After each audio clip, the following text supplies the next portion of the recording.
Okay, so let's do example number 3.8. इस example में initially कुछ पार्ट है जो टोटली फिजिक्स वाला है and then after calculation start जो काफी मैथमेटिकल है। किसी भी पार्ट में आप एक भी मिस्टेक करोगे इसका मतलब है कि आपका आंसर है वो रॉन्ग ही आएगा। So be careful about all the parts.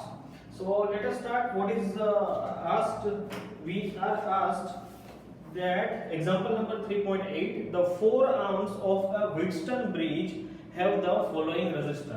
यहाँ पे Wheatstone bridge की फिगर है वो ऑलरेडी आपको दी गई है और आपको उसके हिसाब से ही काम करना है, ठीक है। देन आफ्टर आर्म्स के सारे रेजिस्टेंस की वैल्यू भी आपको दी गई है तो मैं वहीं आपको एक्सप्लेन कर रहा हूँ, राइट। सो सबसे पहले है कि AB is given which is 100 ohms। तो A और B के बीच में जो रेजिस्टेंस है उसको हम दिखा रहे हैं 100 ohms है, ठीक है।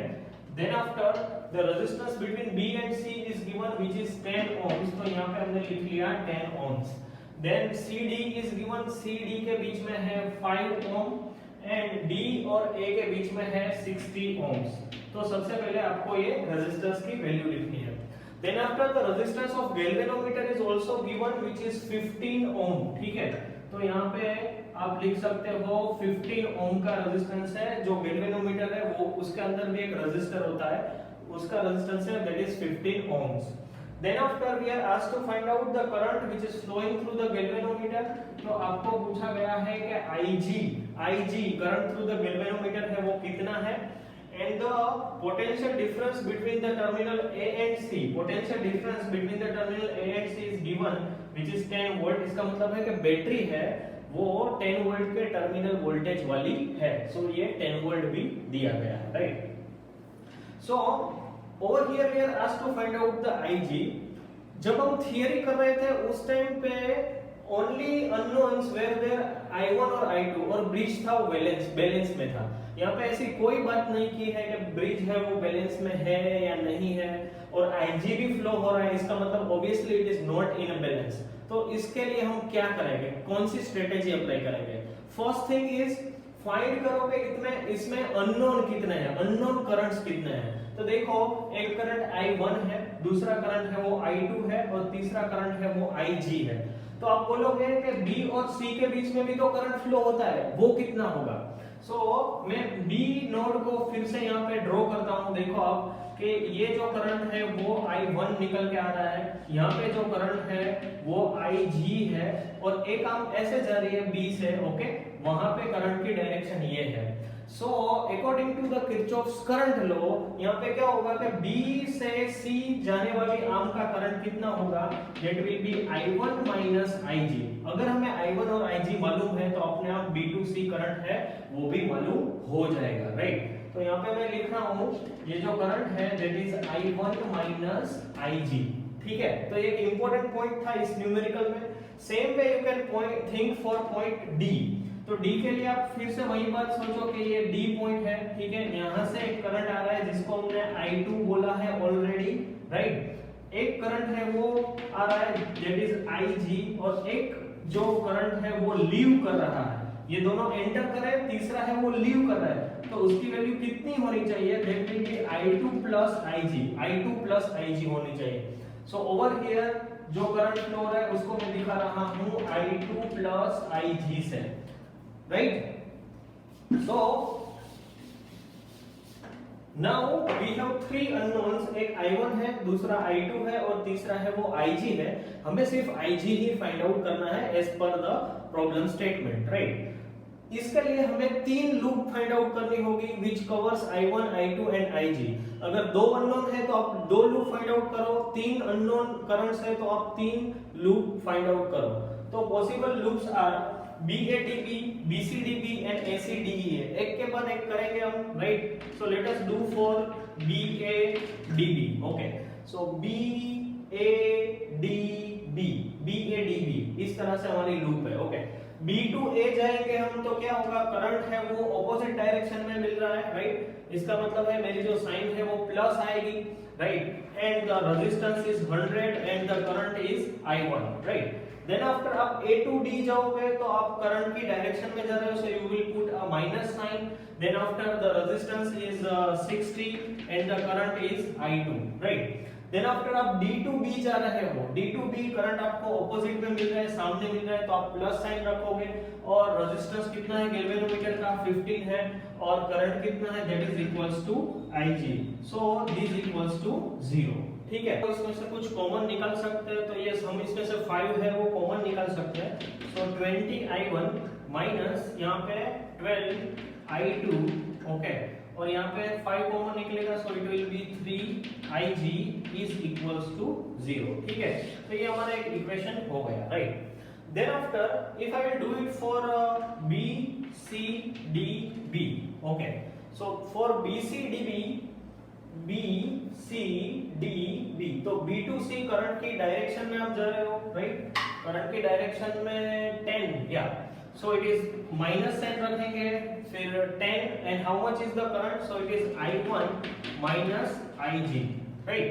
देन आफ्टर आप C to D जा रहे हो, उसमें करंट है वो ऑपोजिट डायरेक्शन में है, तो मैं यहाँ पे प्लस रखूंगा, रेजिस्टर कितना है 5 है और करंट कितना है that is I2 plus Ig, ठीक है।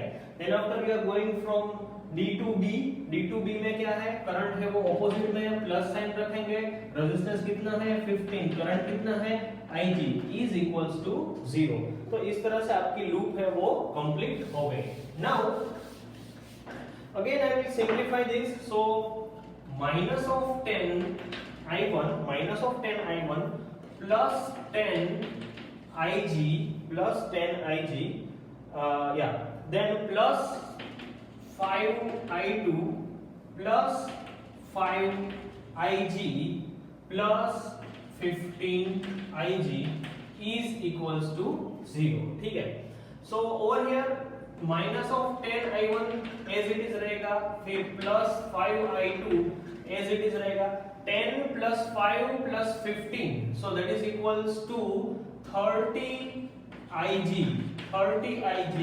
is equals to 0, ठीक है। तो यहाँ पे भी हम 5 है वो कॉमन निकाल सकते हैं, so it will be like minus of 2I1 plus I2 plus 5 common निकाला है 6Ig is equals to 0। तो ये हो गया हमारा दूसरा इक्वेशन। इसमें से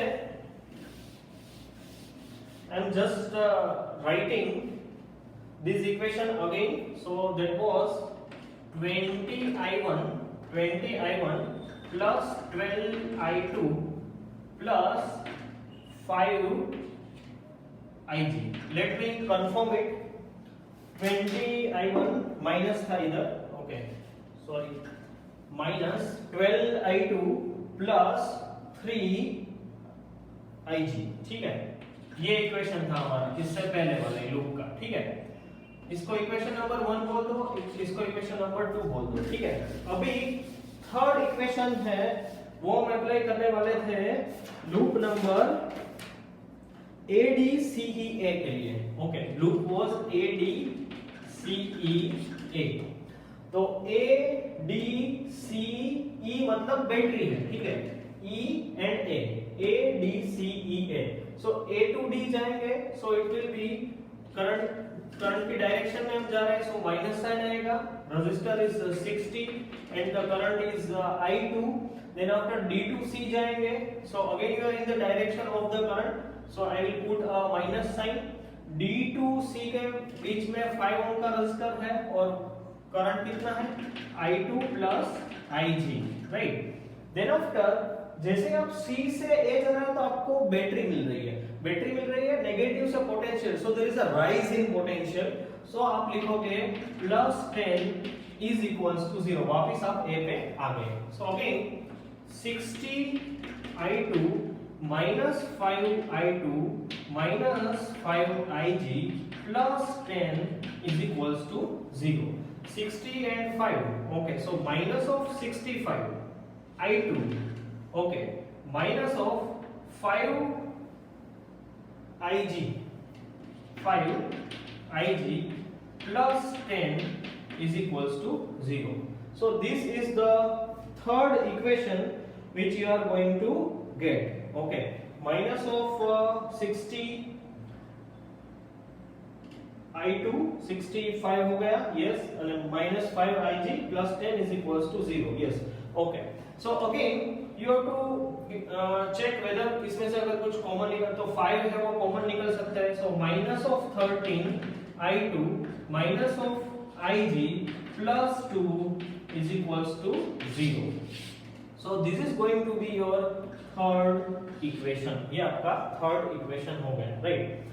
तो अभी आपको इसको सिंप्लीफाई करना है. मैं फिर से इक्वेशन ऊपर लिख लेता हूं, right. Okay, so it is minus of 13 I2 minus of IG plus 2 is equals to 0.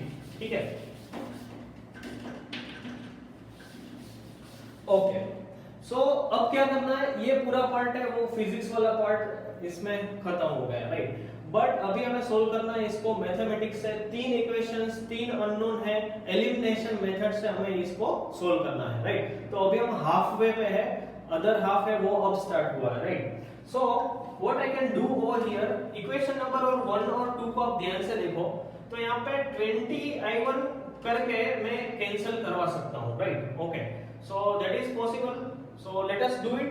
यहाँ पे मल्टीप्लाइंग द इक्वेशन, तो 2I1 वाला जो इक्वेशन है, ओके, उसको हम 10 से मल्टीप्लाई करवा रहे हैं. Okay, so it is minus of 20I1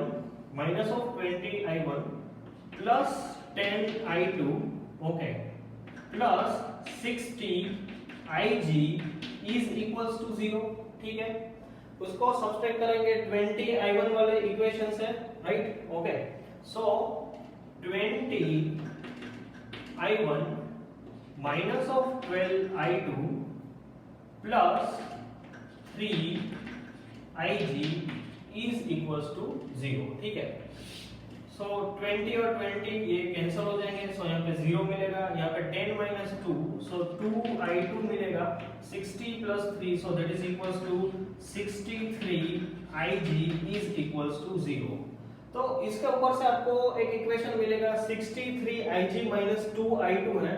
तो मैं लिख सकता हूँ कि I2 can be given as 31.5 into IG, right. ये इक्वेशन आपको मिलेगा. You put this value of equation number 2 into equation number 3. इसको आप यहाँ पे डालो I2 को, right. आप I2 की वैल्यू को यहाँ पे लिखोगे और आपको IG है वो फाइंड आउट करना है. ठीक है, तो IG की जो वैल्यू है that you will get it as 4.87 milliampere. ठीक है, तो इस तरह से आपको गैल्वेनोमीटर का करंट मिल सकता है. इस तरह से आपको कोई भी अंक के लिए कोई भी करंट की वैल्यू पूछी जा सकती है, राइट. ऐसा नहीं है कि सिर्फ गैल्वेनोमीटर का करंट ही पूछा जाए, I1 भी पूछा जा सकता है या I2 भी पूछा जा सकता है. तो you have to solve this further. आपको I2 की वैल्यू और भी डालनी होगी and then after you will get the answer. Okay, thank you.